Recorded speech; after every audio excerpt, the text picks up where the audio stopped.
ಪುಳಿ ಕೊದ್ದೆಲ್ ಇದು ಮಂಗಳೂರು ಕಡೆ ಕೊಂಕಣಿಯವರು ಮಾಡುವ ಕುಂಬಳಕಾಯಿಯ ಪಲ್ಯ. ಇದು ರುಚಿಯಲ್ಲಿ ಸ್ವಲ್ಪ ಸಿಹಿ, ಸ್ವಲ್ಪ ಹುಳಿ ಮತ್ತು ಸ್ವಲ್ಪ ಖಾರವಾಗಿರ್ತದೆ. ಹೆಚ್ಚಾಗಿ ಮದುವೆ ಮುಂಜಿಯಂಥ ಕಾರ್ಯಕ್ರಮದಲ್ಲಿ, ದೇವಸ್ಥಾನದಲ್ಲಿ ವಿಶೇಷ ಸಮಾರಂಭದಂದು ಭೂರಿ ಭೋಜನಕ್ಕೆ ಮಾಡ್ತಾರೆ. ನಾವೀಗ ಇದರ ರೆಸಿಪಿಯನ್ನು ನೋಡೋಣ.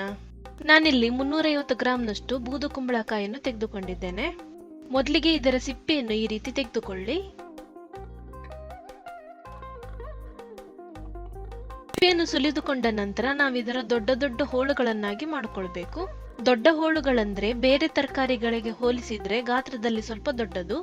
ಇದನ್ನ ಈ ರೀತಿ ತುಂಡು ಮಾಡ್ಕೊಳ್ಳಿ.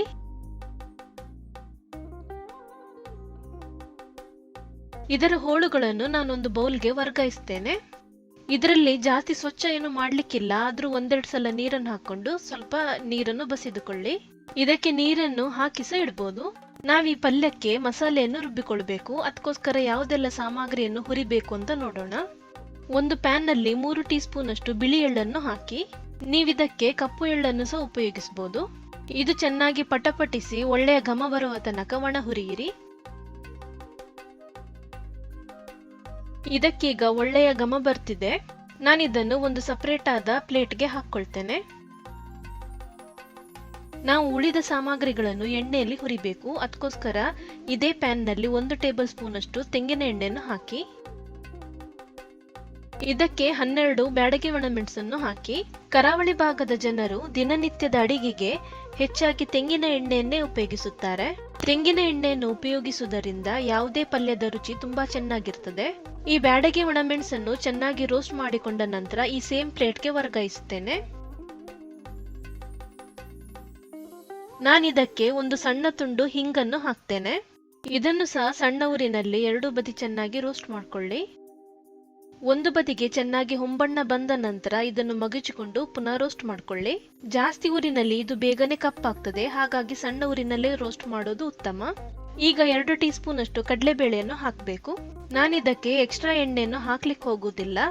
ಇದರಲ್ಲಿ ಇದ್ದ ಎಣ್ಣೆಯಲ್ಲೇ ಚೆನ್ನಾಗಿ ಸಾಮಗ್ರಿಯನ್ನು ಹುರಿಬಹುದು. 30 ಸೆಕೆಂಡ್ ನಂತರ ನಾನು 2 ಟೀ ಸ್ಪೂನ್ ಅಷ್ಟು ಉದ್ದಿನ ಬೇಳೆಯನ್ನು ಹಾಕ್ತೇನೆ.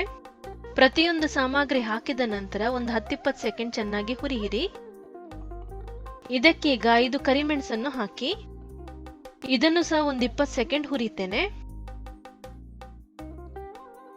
ಒಂದು ಸ್ವಲ್ಪ ಫ್ರೆಶ್ ಆದ ಕರಿಬೇವಿನ ಎಲೆಗಳನ್ನು ಹಾಕಿ. ಕರಿಬೇವಿನ ಎಲೆಗಳು ಸ್ವಲ್ಪ ಗರಿಗರಿ ಆಗುವ ತನಕ ಹುರ್ಕೊಂಡ್ರೆ ಚೆನ್ನಾಗಿರ್ತದೆ. ನಾನು 3 ಟೀ ಸ್ಪೂನ್ ಅಷ್ಟು ಕೊತ್ತಂಬರಿ ಬೀಜವನ್ನು ಹಾಕ್ತೇನೆ.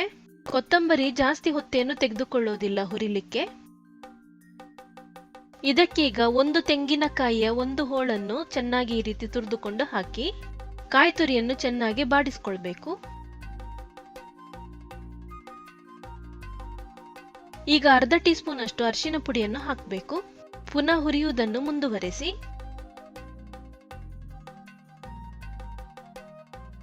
ಆಲ್ಮೋಸ್ಟ್ ಎಲ್ಲ ಸಾಮಗ್ರಿಗಳನ್ನು ಹುರಿದುಕೊಂಡಿದ್ದಾಯ್ತು. ನಾನೀಗ ಇದನ್ನು ಸೇಮ್ ಪ್ಲೇಟ್ಗೆ ವರ್ಗಾಯಿಸುತ್ತೇನೆ. ಇದನ್ನೆಲ್ಲ ಪ್ಲೇಟ್ಗೆ ಹಾಕಿಕೊಂಡ ನಂತರ ನಾವು ಸಂಪೂರ್ಣವಾಗಿ ಆರ್ಲಿಕ್ಕೆ ಬಿಡಬೇಕು. ನಾವೀಗ ಇದನ್ನು ರುಬ್ಬಿಕೊಳ್ಳೋಣ. ನಾವು ರುಬ್ಬಿಕೊಂಡ ಮಸಾಲೆಯ ಸ್ಥಿರತೆ ಹೇಗಿರಬೇಕು ಅದು ಈ ಪಲ್ಯಕ್ಕೆ ತುಂಬಾ ಇಂಪಾರ್ಟೆಂಟ್ ಆದದ್ದು. ನಾವು ಹುರಿದ ಎಲ್ಲಾ ಸಾಮಗ್ರಿಗಳನ್ನು ಒಂದು ಮಿಕ್ಸಿ ಜಾರ್ಗೆ ಹಾಕೊಳ್ಳೋಣ. ನಾವು ಇದಕ್ಕೆ ಹಾಕಿದ ಎಲ್ಲಾ ಸಾಮಗ್ರಿಗಳು ಒಳ್ಳೆಯ ಘಮಭರಿತವಾಗಿರೋದ್ರಿಂದ ಈ ಪಲ್ಯದ ಟೇಸ್ಟ್ ತುಂಬಾ ಚೆನ್ನಾಗಿ ಬರ್ತದೆ. ಒಂದು ಸಣ್ಣ ನೆಲ್ಲಿಕಾಯಿ ಗಾತ್ರದಷ್ಟು ಹುಣಸೆ ಹುಳಿಯನ್ನು ಇದಕ್ಕೆ ಹಾಕಿ. ಮೊದಲಿಗೆ ಇದಕ್ಕೆ ನೀರನ್ನು ಹಾಕದೆ ಗ್ರೈಂಡ್ ಮಾಡಿಕೊಂಡು ಪುಡಿ ಮಾಡ್ಕೊಳ್ಬೇಕು. ಇದನ್ನು ಓಪನ್ ಮಾಡ್ತಿದ್ದ ಹಾಗೇನೆ ಒಳ್ಳೆಯ ಘಮ ಬರ್ತದೆ. ಮೊದಲಿಗೆ ಈ ರೀತಿ ತರಿತರಿಯಾಗಿ ಪುಡಿ ಮಾಡ್ಕೊಳ್ಬೇಕು. ಈಗ ಸ್ವಲ್ಪ ಸ್ವಲ್ಪನೇ ನೀರನ್ನು ಹಾಕಿಕೊಳ್ಳುತ್ತಾ ದಪ್ಪದಾಗಿ ತರಿತರಿಯಾಗಿ ರುಬ್ಬಿಕೊಳ್ಬೇಕು. ಇದನ್ನು ರುಬ್ಲಿಕ್ಕೀಗ ಜಾಸ್ತಿ ಹೊತ್ತೇನು ತೆಗೆದುಕೊಳ್ಳೋದಿಲ್ಲ. ಒಂದು 10-20 ಸೆಕೆಂಡ್ ಪಲ್ಸ್ ಮಾಡುವಷ್ಟರಲ್ಲಿ ಮಸಾಲೆ ರೆಡಿ ಆಗ್ತದೆ. ಇದರ ಸ್ಥಿರತೆಯನ್ನು ಒಂದ್ಸಲ ನೋಡ್ಕೊಳ್ಳಿ. ಇದು ದಪ್ಪದಾಗಿ ತರಿತರಿಯಾಗಿದೆ. ಈ ಪಲ್ಯಕ್ಕೆ ಮಸಾಲೆಯನ್ನು ನೀವು ಇದೇ ರೀತಿ ರುಬ್ಬಿಕೊಳ್ಬೇಕು. ನಾವೀಗ ಪುಳಿ ಕೊದ್ದೆಲನ್ನು ಮಾಡೋಣ.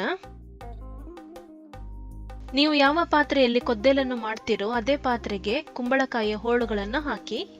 ಇದಕ್ಕೆ 1 ಗ್ಲಾಸ್ನಷ್ಟು ನೀರನ್ನು ಹಾಕಿಕೊಂಡು ಬೇಯಿಸಿಕೊಳ್ಳಿ. ನಾನು ಆಕ್ಚುಲಿ ಇದನ್ನು ಬೇಯಿಸಿಕೊಳ್ಳುವಾಗ ಉಪ್ಪನ್ನು ಹಾಕ್ಲಿಕ್ಕೆ ಮರೆತು ಬಿಟ್ಟಿದ್ದೇನೆ. ಇದಕ್ಕೆ 1 ಟೀ ಸ್ಪೂನ್ ಅಷ್ಟು ಉಪ್ಪನ್ನು ಹಾಕಿ ಬೇಯಿಸಿ. ಆಗ ಹೋಳುಗಳಿಗೆ ಉಪ್ಪು ಚೆನ್ನಾಗಿ ತಗಲ್ತದೆ. ಹೋಳುಗಳು ಚೆನ್ನಾಗಿ ಬೆಂದಿದೆ. ಈಗ ನಾವು ರುಬ್ಬಿಕೊಂಡ ಮಸಾಲೆಯನ್ನು ಹಾಕೋಣ. ನೀವು ಕುಂಬಳಕಾಯಿಯ ಹೋಳುಗಳನ್ನು ಕುಕ್ಕರ್ನಲ್ಲಿ ಬೇಯಿಸಲಿಕ್ಕೆ ಹೋಗಬೇಡಿ, ಯಾಕಂದ್ರೆ ಅದು ಅತಿಯಾಗಿ ಬೆಂದು ಬಿಡ್ತದೆ. ನಾನು ರುಬ್ಬಿಕೊಂಡ ಮಿಕ್ಸಿ ಜಾರ್ಗೆ ಸ್ವಲ್ಪ ನೀರನ್ನು ಹಾಕೊಂಡು ಚೆನ್ನಾಗಿ ಬೆರೆಸ್ಕೊಳ್ತೇನೆ. ನಂತರ ಈ ನೀರನ್ನು ಪುನಃ ಪಲ್ಯಕ್ಕೆ ಹಾಕೊಳ್ಳೋಣ. ಇದನ್ನು ಚೆನ್ನಾಗಿ ಒಂದ್ಸಲ ಬೆರೆಸ್ಕೊಳ್ಬೇಕು. ಈ ಪಲ್ಯದ ಸ್ಥಿರತೆ ಹೇಗಿರ್ತದಂದ್ರೆ ಸೆಮಿ ಥಿಕ್ ಗ್ರೇವಿ ಕನ್ಸಿಸ್ಟೆನ್ಸಿನಲ್ಲಿ ಇರ್ತದೆ. ನೀವು ಮಸಾಲೆಯನ್ನು ರುಬ್ಬಿಕೊಳ್ಳುವಾಗ ಕೊನೆಯಲ್ಲಿ ಮಸಾಲೆಯನ್ನು ತೆಗೆಯುವ 1-2 ನಿಮಿಷದ ಮೊದಲು 1 ಟೀ ಸ್ಪೂನ್ ಅಷ್ಟು ಅಕ್ಕಿಯನ್ನು ಹಾಕೊಂಡು ರುಬ್ಬಿಕೊಳ್ಬಹುದು. ಈ ರೀತಿ ಮಾಡೋದ್ರಿಂದ ಪಲ್ಯ ದಪ್ಪಗಾಗಿ ಬರ್ತದೆ. ನಾನಿಲ್ಲಿ ಸ್ವಲ್ಪ ಉಪ್ಪು ಮತ್ತು 2 ಟೇಬಲ್ ಸ್ಪೂನ್ ಅಷ್ಟು ಬೆಲ್ಲದ ಪುಡಿಯನ್ನು ಹಾಕಿದ್ದೇನೆ. ಈ ಪಲ್ಯ ಹೇಗಿರ್ಬೇಕಂದ್ರೆ ಸ್ವಲ್ಪ ಸಿಹಿ ಮತ್ತು ಸ್ವಲ್ಪ ಹುಳಿ, ಹಾಗೇನೆ ಸ್ವಲ್ಪ ಖಾರವಾಗಿರ್ಬೇಕು. ಇದಕ್ಕೆ 1 ಕುದಿಯನ್ನು ತೆಗೆಯಿರಿ. 1 ಕುದಿ ತೆಗೆಯುವಷ್ಟರಲ್ಲಿ ಈ ಮಸಾಲೆಯ ಕಚ್ಚಾ ವಾಸನೆ ಎಲ್ಲ ಹೋಗಿರ್ತದೆ. ಪುಳಿ ಕೊದ್ದಲ್ ಈಗ ತಯಾರಾಗಿದೆ. ಇದರ ಸ್ಥಿರತೆಯನ್ನು ಒಂದ್ಸಲ ನೋಡಿ. ಇದು ತಣ್ಣಗಾದ ಮೇಲೆ ಇನ್ನೂ ದಪ್ಪವಾಗ್ತಾ ಹೋಗ್ತದೆ. ನೀವು ಬಡಿಸ್ಲಿಕ್ಕೆ ತುಂಬಾ ಟೈಮ್ ಇದ್ರೆ ಮೊದಲಿಗೆ ಸ್ವಲ್ಪ ತೆಳು ಕನ್ಸಿಸ್ಟೆನ್ಸಿನಲ್ಲಿ ಇಡ್ಬೋದು. ನಾನೀಗ ಗ್ಯಾಸ್ ಅನ್ನು ಆಫ್ ಮಾಡ್ತೇನೆ. ಹಾಗೇನೆ ಒಗ್ಗರಣೆ ತಯಾರಿಯನ್ನು ಮಾಡೋಣ.